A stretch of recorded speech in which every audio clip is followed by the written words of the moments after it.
Você já imaginou o impacto de se alimentar da palavra de Deus todos os dias? Estamos na poderosa jornada de ler a Bíblia toda em um ano, e cada dia é uma nova oportunidade para crescer espiritualmente, fortalecer sua fé e viver segundo os propósitos de Deus. No devocional de hoje, dia 74, 15 de março, mergulharemos em Números 2, 10, 34 e 3, Atos 13 e 14 e Salmo 34, 1, 10. Passagens que nos mostram a ordem e a santidade no acampamento de Israel, o avanço da pregação do Evangelho na igreja primitiva e a confiança em Deus como nossa fonte de provisão e proteção. Antes de continuarmos, já deixe seu like, inscreva-se no canal e ative o sininho para não perder nenhum devocional. E se essa palavra tocar seu coração, compartilhe com alguém que também precisa desse alimento espiritual. Hoje, Deus quer falar com você. Continue assistindo e permita que essa leitura transforme sua caminhada de fé. Números capítulo 2, dos 10, 34. A organização de Israel no acampamento. As divisões da tribo de Ruben acamparão no lado sul da tenda do encontro, ao redor de sua bandeira. Elisur, filho de Sedeur, será seu líder. Seu número de soldados registrados é de 46. 500. A tribo de Simeão acampará ao lado da tribo de Ruben. Selumiel, filho de Zurizadai, será seu líder. Seu número de soldados registrados é de 59.300. A tribo de Gade acampará logo em seguida. Eliasaf, filho de Deuel, será seu líder. Seu número de soldados registrados é de 45.650. O total de soldados no acampamento do lado de Ruben é de 151.450. Essas tribos marcharão sempre em segundo lugar. Em seguida, os levitas sairão do meio do acampamento, transportando a tenda do encontro. Todas as tribos marcharão na mesma ordem em que acamparem, cada uma em sua posição, ao redor de sua bandeira. As divisões da tribo de Efraim acamparão no lado oeste da tenda do encontro, ao redor de sua bandeira. Elisama, filho de Amiúde, será seu líder. Seu número de soldados registrados é de 40.500. A tribo de Manassés acampará ao lado da tribo de Efraim. Gamaliel, filho de Pedazur, será seu líder. Seu número de soldados registrados é de 32.200. A tribo de Benjamim acampará logo em seguida. Abidã, filho de Gideone, será seu líder. Seu número de soldados registrados é de 35.400. O total de soldados no acampamento do lado de Efraim é de 108.100. Essas tribos marcharão sempre em terceiro lugar. As divisões da tribo de Dan acamparão no lado norte da tenda do encontro, ao redor de sua bandeira. Aiezer, filho de Amissadai, será seu líder. Seu número de soldados registrados é de 62.700. A tribo de Aser acampará ao lado da tribo de Dan. Pagiel, filho de Ocrã, será seu líder. Seu número de soldados registrados é de 41.500. A tribo de Naftali acampará logo em seguida. Aira, filho de Enã, será seu líder. Seu número de soldados registrados é de 53.400. O total de soldados no acampamento no lado de Dan é de 157.600. Essas tribos sempre marcharão por último e marcharão ao redor de sua respectiva bandeira. Esses são os soldados registrados de acordo com suas famílias. O número de israelitas contados nos acampamentos, segundo suas divisões, totalizou 603.550. Por ordem do Senhor a Moisés, os levitas não foram incluídos no registro. Os israelitas fizeram tudo conforme o Senhor havia ordenado a Moisés. Cada clã e cada família acampavam e marchavam ao redor de sua bandeira. Números capítulo 3. A nomeação dos levitas para o serviço. Esta é a descendência de Arão e de Moisés, registrada quando o Senhor falou a Moisés no Monte Sinai. Os nomes dos filhos de Arão eram Nadab, o mais velho Abiú, Eleazar e Itamar. Esses filhos de Arão foram ungidos e consagrados para o serviço sacerdotal. Nadab e Abiú, porém, morreram na presença do Senhor, no deserto do Sinai, quando trouxeram fogo estranho diante do Senhor. Como não tinham filhos, restaram somente Eleazar e Itamar para servir como sacerdotes junto com seu pai Arão. Então o Senhor disse a Moisés: Chame à frente os membros da tribo de Levi e apresente-os ao sacerdote Arão para serem seus assistentes. Eles servirão a Arão e a todo o povo no desempenho das funções na tenda do encontro e no serviço do tabernáculo. Cuidarão de todos os utensílios da tenda do encontro e servirão no tabernáculo como representantes dos israelitas. Nomeie os levitas como assistentes de Arão e de seus filhos, pois dentre todos os israelitas, eles foram designados para esse propósito. Encarregue Arão e seus filhos de realizarem as funções do serviço sacerdotal. Qualquer pessoa não autorizada que se aproximar do santuário será executada. O Senhor também disse a Moisés: Veja, escolhi os levitas dentre os israelitas como substitutos de todos os filhos mais velhos de Israel. Os levitas me pertencem, pois todos os filhos mais velhos são meus. No dia em que feri mortalmente todos os filhos mais velhos dos egípcios, consagrei para mim todos os filhos mais velhos de Israel e todos os machos das primeiras criás dos animais. Eles são meus. Eu sou o Senhor. O registro dos levitas. O Senhor falou ainda a Moisés no deserto do Sinai: Registre os nomes dos membros da tribo de Levi por famílias e clãs. Faça uma lista de todos os indivíduos do sexo masculino de 1 mês de idade para cima. Moisés fez a lista, conforme o Senhor havia ordenado. Levi teve 3 filhos, Gerson, Coate e Merari. Os clãs de Gerson receberam os nomes de seus descendentes, Libni e Simei. Os clãs de Coate receberam os nomes de seus descendentes, Anrão, Izar, Hebron e Uziel. Os clãs de Merari receberam os nomes de seus descendentes, Mali e Muzi. Esses foram os clãs levitas, registrados de acordo com os grupos de suas famílias. Os descendentes de Gerson eram constituídos dos clãs de Libni e Simei. Nos clãs gersonitas havia 7.500 indivíduos do sexo masculino de 1 mês de idade para cima. A área designada para seu acampamento ficava no lado oeste, atrás do tabernáculo. O líder dos clãs gersonitas era Eliasaf, filho de Lael. Os 2 clãs eram encarregados de cuidar das seguintes partes da tenda do encontro: a tenda com sua cobertura, a cortina da entrada da tenda, as cortinas do pátio ao redor do tabernáculo e do altar, a cortina da entrada do pátio, as cordas e todos os objetos relacionados ao seu uso. Os descendentes de Coate eram constituídos dos clãs de Anrão, Izar, Hebron e Uziel.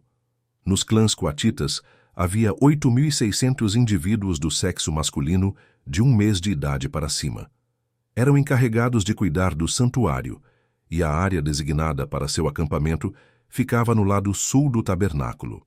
O líder dos clãs coatitas era Elisafã, filho de Uziel.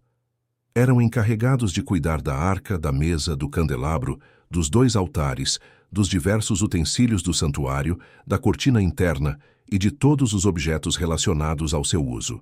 Eleazar, filho do sacerdote Arão, era o líder principal de todos os levitas e responsável pela supervisão do santuário.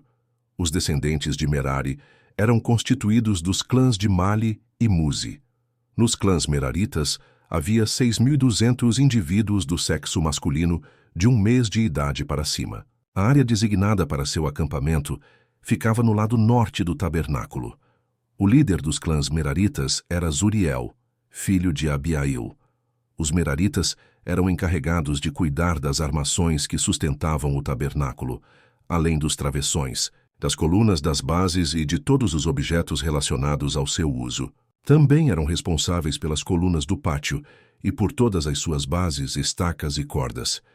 A área na frente do tabernáculo, na direção do nascer do sol, do lado leste da tenda do encontro, era reservada para Moisés, Arão e seus filhos, os responsáveis finais pelo santuário, em favor do povo de Israel. Qualquer um que não fosse sacerdote ou levita e se aproximasse do santuário seria executado. Quando Moisés e Arão contaram os clãs levitas, conforme a ordem do Senhor, chegaram ao total de 22.000 indivíduos do sexo masculino de 1 mês de idade para cima. O resgate dos filhos mais velhos. Então o Senhor disse a Moisés: Conte todos os filhos mais velhos que há em Israel de 1 mês de idade para cima e registre os nomes numa lista. Os levitas serão reservados para mim como substitutos dos filhos mais velhos dos israelitas. Eu sou o Senhor. Os animais dos levitas serão reservados para mim como substitutos dos machos das primeiras crias dos animais de todo o povo de Israel. Moisés contou os filhos mais velhos dos israelitas, exatamente conforme o Senhor havia ordenado. O número de filhos mais velhos de 1 mês de idade para cima foi de 22.273. O Senhor também disse a Moisés: tome os levitas como substitutos dos filhos mais velhos dos israelitas, e tome os animais dos levitas como substitutos dos machos das primeiras crias dos animais de todos os israelitas. Os levitas me pertencem. Eu sou o Senhor. O número de filhos mais velhos de Israel excede em 273 o número de levitas. Para resgatar o excedente de filhos mais velhos, recolha 5 peças de prata para cada um deles, com base no ciclo do santuário, equivalente a 12 gramas cada peça. Entregue a prata a Arão e a seus filhos como resgate pelo número excedente de filhos mais velhos. Moisés recolheu a prata para o resgate dos filhos mais velhos de Israel, que excediam o número de levitas. Arrecadou 1.365 peças de prata, com base no ciclo do santuário, em lugar dos filhos mais velhos de Israel. Moisés entregou a prata do resgate a Arão e a seus filhos, conforme o Senhor havia ordenado. Atos capítulo 13. Barnabé e Saulo são enviados pela igreja. Entre os profetas e mestres da igreja de Antioquia da Síria estavam Barnabé, Simeão, chamado Negro, Lúcio de Cirene, Manaém, que tinha sido criado com o rei Herodes Antipas, e Saulo. Certo dia, enquanto adoravam o Senhor e jejuavam, o Espírito Santo disse: separem Barnabé e Saulo para realizarem o trabalho para o qual os chamei. Então, depois de mais jejuns e orações, impuseram as mãos sobre eles e os enviaram em sua missão. A primeira viagem missionária de Paulo. Enviados pelo Espírito Santo, eles desceram ao porto de Seleucia, de onde navegaram para a ilha de Chipre. Ali na cidade de Salamina, foram às sinagogas judaicas e pregaram a palavra de Deus. João Marcos os acompanhava como assistente. Viajaram por toda a ilha, até que, por fim, chegaram a Pafos, onde encontraram um feiticeiro judeu, um falso profeta, chamado Bar-Jesus. Ele acompanhava o governador Sérgio Paulo, um homem inteligente que convidou Barnabé e Saulo para visitá-lo, pois desejava ouvir a palavra de Deus. Mas Elimas, o feiticeiro, esse é o significado de seu nome, opôs-se a eles na tentativa de impedir que o governador viesse a crer. Cheio do Espírito Santo, Saulo, também conhecido como Paulo, encarou Elimas nos olhos e disse: filho do diabo, cheio de toda espécie de engano e maldade e inimigo de tudo que é certo, quando deixará de distorcer os caminhos retos do Senhor? Preste atenção, pois o Senhor colocou a mão sobre você para castigá-lo, e você ficará cego sem conseguir ver a luz do sol por algum tempo. No mesmo instante, neblina e escuridão cobriram-lhe os olhos e ele começou a tatear, suplicando que alguém o tomasse pela mão e o guiasse. Quando o governador viu o que havia acontecido, creu, muito admirado com o ensino a respeito do Senhor. Paulo e Barnabé em Antioquia da Pisídia. Paulo e seus companheiros saíram de Pafos num navio e foram a Panfilha, onde aportaram em Perge. Ali, João Marcos os deixou e voltou para Jerusalém. Paulo e Barnabé prosseguiram para o interior, até Antioquia da Pisídia. No sábado foram à sinagoga. Depois da leitura dos livros da lei e dos profetas, os chefes da sinagoga lhes mandaram um recado: irmãos, se vocês têm uma palavra de encorajamento para o povo, podem falar. Então, Paulo ficou em pé, levantou a mão para pedir silêncio e começou a falar: homens de Israel e gentios tementes a Deus, ouçam-me. O Deus desta nação de Israel escolheu nossos antepassados e fez que se multiplicassem e se fortalecessem durante o tempo em que ficaram no Egito. Então, com braço poderoso, ele os tirou da escravidão. Ele suportou seu comportamento durante os 40 anos em que andaram sem rumo pelo deserto. Destruiu 7 nações em Canaã e deu seu território a Israel como herança. Tudo isso levou cerca de 450 anos. Depois Deus lhes deu juízes para governá-los até o tempo do profeta Samuel. Então o povo pediu um rei, e ele lhes deu Saul, filho de Quis, homem da tribo de Benjamim, e ele reinou por 40 anos. Mas Deus removeu Saul e colocou em seu lugar Davi, a respeito de quem Deus disse: Davi, filho de Jessé, é um homem segundo o meu coração. Fará tudo o que for da minha vontade. E Jesus, um dos descendentes de Davi, é o Salvador que Deus concedeu a Israel, conforme sua promessa. Antes da vinda de Jesus, João Batista anunciou que todo o povo de Israel precisava se arrepender e ser batizado. Quando João estava concluindo seu trabalho, perguntou: Vocês pensam que eu sou o Cristo? Não sou, mas ele vem em breve, e não sou digno sequer de desamarrar as correias de suas sandálias. Irmãos, vocês que são filhos de Abraão, e também vocês, gentios tementes a Deus, esta mensagem de salvação foi enviada a nós. O povo de Jerusalém e seus líderes não reconheceram que Jesus era aquele a respeito de quem os profetas haviam falado. Em vez disso, eles o condenaram e, ao fazê-lo, cumpriram as palavras dos profetas, que são lidas todos os sábados. Não encontraram motivo legal para executá-lo, mas ainda assim pediram a Pilatos que o matasse. Depois de cumprirem tudo o que as profecias diziam a respeito dele, eles o tiraram da cruz e o colocaram num túmulo, mas Deus o ressuscitou dos mortos. E por muitos dias ele apareceu àqueles que o tinham acompanhado da Galiléia para Jerusalém. Agora eles são suas testemunhas diante do povo. Estamos aqui para trazer a vocês esta boa nova. A promessa foi feita a nossos antepassados, e agora Deus a cumpriu para nós, os descendentes deles, ao ressuscitar Jesus.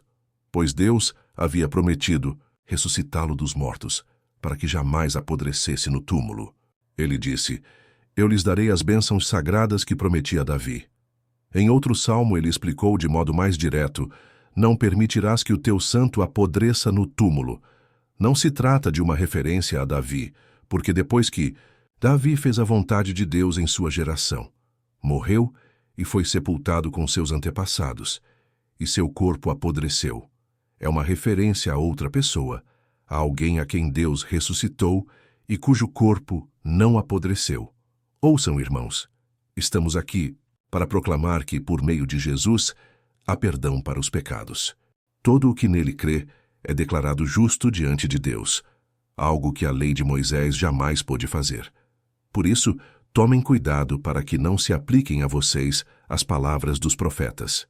Olhem, zombadores, fiquem admirados e morram, pois faço algo em seus dias, algo em que vocês não acreditariam mesmo que lhes contassem. Quando Paulo e Barnabé estavam saindo da sinagoga, o povo pediu que voltassem a falar dessas coisas na semana seguinte. Muitos judeus e gentios devotos convertidos ao judaísmo seguiram Paulo e Barnabé, que insistiam com eles para que continuassem a confiar na graça de Deus. Paulo e Barnabé se dirigem aos gentios. No sábado seguinte, quase toda a cidade compareceu para ouvir a palavra do Senhor. Quando alguns dos judeus viram as multidões, ficaram com inveja, de modo que difamaram Paulo e contestavam tudo o que ele dizia. Então Paulo e Barnabé se pronunciaram corajosamente, dizendo: Era necessário que pregássemos a palavra de Deus primeiro a vocês, judeus. Mas, uma vez que vocês a rejeitaram e não se consideraram dignos da vida eterna, agora vamos oferecê-la aos gentios. Pois foi isso que o Senhor nos ordenou quando disse: Fiz de você uma luz para os gentios, para levar a salvação até os lugares mais distantes da terra.